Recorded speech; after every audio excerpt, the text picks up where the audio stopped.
Muy buenos días, bienvenidas, bienvenidos a una nueva entrega de Mano a Mano. Hoy vamos a hablar del cerco judicial que se ha sometido al presidente del Gobierno. Hemos hablado más veces de ello, pero hoy queríamos centrarnos en los tres casos con los que se ha querido atacar directamente la figura del presidente del Gobierno, al Gobierno en sí mismo, llevándose además por delante todo lo que se pudiera. El caso de su hermano por la contratación por la Diputación de Badajoz, el caso de su mujer y el caso del fiscal general del Estado, que es verdad que es un caso complejo que se ha convertido casi en un ataque a las instituciones del Estado, porque, bueno, pues eso, ¿no? Porque es un ataque a la misma Fiscalía General del Estado tratando de hacer daño así al presidente del Gobierno. Son casos que siguen vivos y que además esta semana han ido avanzando, vamos a decir que de manera zigzagueante, pero bueno, que nos siguen dando, en este caso se siguen dando pasos, nos siguen dando noticias. Buenos días, Javier, ¿qué tal? Hola, buenos días, Esperanza. Efectivamente, estamos en un momento en el que el cerco judicial que se puso en marcha inmediatamente después del 23 de julio, es decir, cuando el Partido Popular no consigue llegar a la presidencia del gobierno y Sánchez llega a la presidencia del gobierno, ha habido una estrategia brutal contra el presidente del gobierno que se ha ido manifestando de muchas formas, pero que ha tenido tres particularmente perversas, que han sido atacar el entorno familiar del presidente del gobierno, su mujer y su hermano, y atacar al fiscal general del Estado, una figura clave en el entramado constitucional, en la economía de la Constitución española, y que se la ha atacado de una manera inmisericordia y de una manera además inconsistente, o sea, poniendo el mundo al revés, haciendo el mundo al revés y poniendo al señor que había iniciado toda la operación, que es Miguel Ángel Rodríguez, como si fuera una persona periodista y un servidor público de una Ejemplar. integridad ejemplar, Sí. y poniendo al fiscal general del Estado justamente en la posición contraria, ¿no? Entonces, eso está ahí y sigue. Y hoy hemos conocido ya, tú lo habrás visto también, ¿no? Sí, sí, El- sí, lo he pues, podido pues- ver. pues cuéntalo, Sí, es cuéntalo que, lo del fiscal general, claro, el yo creo que hay escrito que del fiscal. recordar, porque es que a veces se olvida, cuando uno ve el entramado del fiscal general y ve que va a ser sometido a juicio, llega un momento que hay que recordar, aunque sea mínimamente, de dónde viene esto. Y esto viene de un juicio por dos delitos fiscales que comete ni más ni menos que la pareja sentimental de Ayuso, que en un procedimiento habitual en este tipo de cuestiones, el abogado de la pareja sentimental de Ayuso, de González Amador, escribe a la Fiscalía pidiendo un escrito de conformidad, que es reconocer que se han cometido dos delitos fiscales y para evitar la cárcel, que era llegar a un acuerdo de conformidad. Y esto que es algo que hubiera pasado desapercibido de ser cualquier otra persona, Es que hay centenares de casos de estos todos los años. claro, y Y que no no, suponen... ninguno sabemos cuáles son, pero existen centenares de Exacto, casos. Y es simplemente evitar el juicio y evitar la prisión claro. mediante un pacto de conformidad. Se reconocen los delitos, se Y ya garantiza que se está, va a se pagar la paga lo cuota que se debe tributaria y, y se, y y se los y mira, intereses de demora y punto. claro, y aquí lo que sucede es que Miguel Ángel Rodríguez lo que hace es emitir un bulo y en lo que cuenta que es la Fiscalía la que le está pidiendo a González Amador llegar a un pacto de conformidad cuando es a la inversa, porque así lo pide el derecho, y además está diciendo que lo están queriendo parar desde arriba, dando la impresión de que podría ser el fiscal general a instancias de Moncloa, que lo está queriendo pagar, poniendo de víctima a un señor confeso de haber cometido dos delitos fiscales que está sujeto a un procedimiento de inspección habitual. Y a raíz de ese bulo que lanza, recordemos cómo la Fiscalía emite un comunicado diciendo cuál es la verdad del asunto. La verdad del asunto es que este señor nos ha enviado un correo que llega a la Fiscalía General, a un correo al que tienen acceso 16 personas, que hay que decirlo, no le escribe al fiscal general, y en la que dice que hay un pacto de conformidad y que se somete a él. Le dan la vuelta a todo eso y a partir de ahí, repito, cuando la Fiscalía lanza el comunicado para desmentir todo esto, para decir que no ha sido así, lo que vemos es que acaba un procesamiento contra el fiscal que está encargado del caso y acaba en el fiscal general del Estado por revelación de secretos, como si hubieran cogido diciendo que este es un sujeto anónimo, como si no estuviera detrás Miguel Ángel Rodríguez, el jefe de gabinete de la presidenta, detrás de todo este bulo. Entonces, el desmentido de un bulo acaba provocando el enjuiciamiento de una de las altas magistraturas del fiscal general del Estado, ni más ni menos, y tratando de implicar a Sánchez y a Moncloa. Y entonces aquí además fue una cosa que se hizo deliberada. Primero, el Tribunal Supremo dice que no hay delito en la difusión del desmentido Claro. por parte de la Fiscalía General del Estado, la fiscal jefe de Madrid, avalada por la Fiscalía General del Estado, porque el tema ya era conocido, pero deja abierta la posibilidad de que se pueda perseguir la filtración del secreto de las comunicaciones respecto del correo originario del 2 de febrero de 2024 de la defensa de González Amador, ¿no? Y a partir de ahí se nombra un juez instructor y el juez instructor hace una instrucción descabellada, asaltando la fiscalía como si fuera un búnker de narcotraficantes o de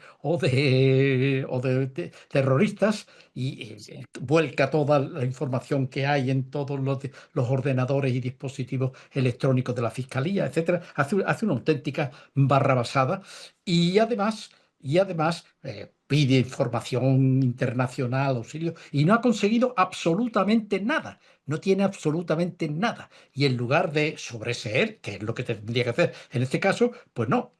Dice que sigue para adelante y dicta un auto de procesamiento que es avalado por dos miembros de la sala de apelaciones, otro no, que lo pone. Y ahora mismo estamos ante la celebración del juicio oral que se celebrará posiblemente en el mes de noviembre. Y Finales hoy, de y noviembre. hoy hemos conocido ya el escrito por parte del Ministerio Fiscal en el que realmente es un escrito furibundo, brutal, en el que se defiende cómo se tiene que defender, poniendo blanco sobre negro todo lo que ha ocurrido y poniendo incluso de manifiesto que aquí sí que hay un delito de malversación por parte de la Comunidad de Madrid, ya que realmente Miguel Ángel Rodríguez ha estado utilizando fondos públicos para defender al novio de Isabel Díaz Ayuso. Y eso sí que es un acto de malversación y posiblemente habría que plantearse perseguirlo penalmente porque ellos están haciendo mucho uso de malversación cuando lo que realmente hay malversación es en el caso, claro, de la Comunidad de Madrid, ¿no? Entonces, está ese tema, está ese caso que está ahí. Ahora ya veremos, ahora Ya ya veremos en veremos a ver noviembre. cómo se acaba resolviendo. Y después están los dos casos de la El del familia de... hermano, efectivamente, y el de Begoña. Quizá el del hermano es el más sencillo de entender porque es una cosa que sucede hace 7 años, ni más ni menos, una contratación en una diputación, en un concurso público de esto que se abre, en el que hay 11 aspirantes, en el que él sale, se van cumpliendo, además están guardadas, digamos que las actas y todo el proceso se lleva conforme a derecho, y en el que además muy importante de que tengamos en cuenta que ninguno de los participantes recurre ni nada. Es decir, eso llevaba 7 años ahí cerrado sin que nadie hubiera planteado ningún problema. resuelto y vamos, una vez que la plaza se adscribe al David Sánchez, al hermano de Pedro Sánchez, él está ejerciendo 7 años sin que haya ninguna protesta, ninguna Exacto. protesta. Y de pronto, a los 7 años, de pronto se saca este tema cuando no había sido recurrido. Desde el momento en el que el concurso se adjudicó, los demás miembros del que habían participado, los demás participantes en el concurso, podían haber recurrido a la jurisdicción contencioso administrativa. Esto es normal. Esto existe Y en la... además es normal, ¿no? Que cuando hay un concurso de Pero este tipo esto por existe mérito, en claro, la infinidad de gente que no casos. lo ha En, conseguido, si cree en que la se lo base, merece, recurre. en la base de datos de la jurisdicción contencioso administrativa se encuentran antecedentes a montones de casos como este. En la base de datos de la jurisdicción penal no, ahí no hay ninguno. Efectivamente, Y esto, efectivamente. entonces, porque esto es un asunto de naturaleza administrativa, no de naturaleza penal. Claro. Y entonces, lo terrible de aquí es que se ha convertido un asunto de naturaleza administrativa en un asunto de naturaleza penal. Y bueno, ahora veremos a ver qué es lo que hace la audiencia provincial que tiene que resolver el asunto y que me imagino que tiene que estar dándole vuelta a la cabeza a ver cómo consigue quitarse ese muerto Todo de de en encima, medio. porque es terrible. Y luego queda el tercero, El caso de que Begoña Gómez, la mujer del presidente, que esta semana también hemos tenido algunas noticias como mínimo impactantes, ¿no? Que es que, aparte de lo loco también que es todo este asunto, pero en principio los asuntos que se estaban investigando tenían que ver con tráfico de influencia, corrupción en los negocios, intrusismo, apropiación indebida, sin que hubiera nada de malversación. No había nada en función. Y de pronto el juez instructor habla de malversación porque es un delito que puede ser juzgado por el tribunal del jurado.